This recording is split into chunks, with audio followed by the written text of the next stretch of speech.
also this morning. We meet young pioneers of publishing and they tell us how their two-man empire is bringing local news to the people of Corby.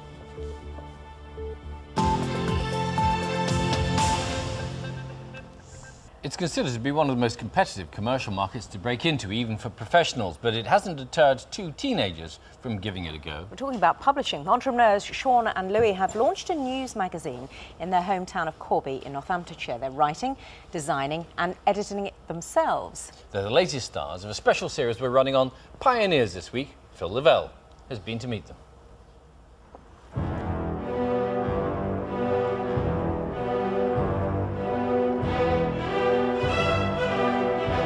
We're the world's youngest publishers. We're both really entrepreneurial.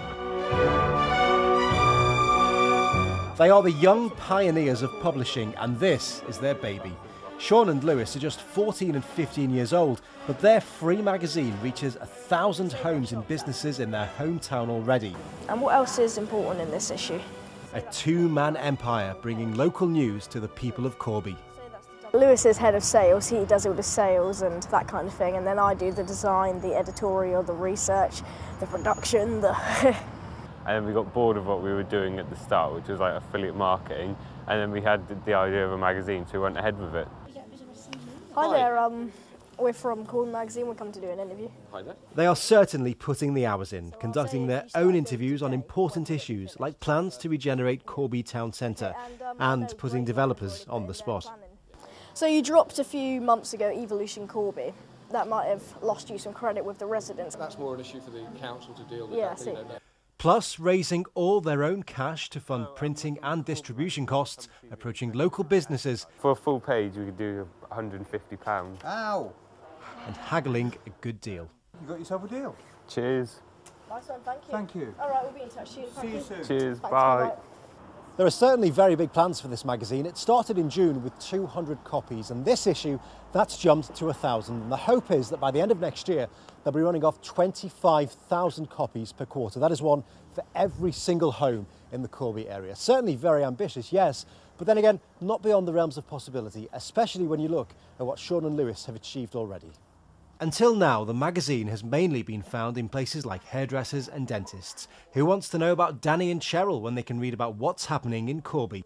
They're a tribute to teenagers in Corby. This is absolutely wonderful. I've spoken to the lads and they've both said they do everything themselves. They take the photographs, do all the editorial in it, and I think it's really good. It's got a proper layout like most good glossy magazines would have. It's really, really good. You got any advice for the likes of Rupert Murdoch? Watch out. And as they say in the publishing trade, watch this space. Phil Lavelle, BBC News, Corby in Northamptonshire. They'd Good be for winners them, though, wouldn't they? Wouldn't If they? they took part in that Straight competition. away.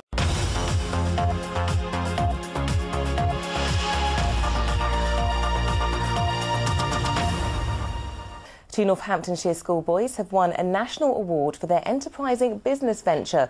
The boys from Corby, who are just 14 years old, have launched their own lifestyle magazine. Most teenage boys dream of playing football. The students at Brook Western Academy appear to be no different, except for these two. Meet Sean Spooner and Lewis Porter. Together, they've published Corby Magazine, and already they're turning a profit. Well, we print 200. They go to doctors, dentists, hairdressers. So they don't, because we've done some research, we found that most magazines that go through doors, they get binned. So we didn't want ours to get binned. So we put more articles in and just distribute it there, so more people would pick up and read it. Well, this issue we've got a few interviews of people off The Apprentice, that kind of thing. We've also got a lot of local things, Corby Cube opening, quite a lot of milestones. But in previous issues, especially the first ones, we didn't have a lot of time. It's just talking to local people, seeing what they're interested in.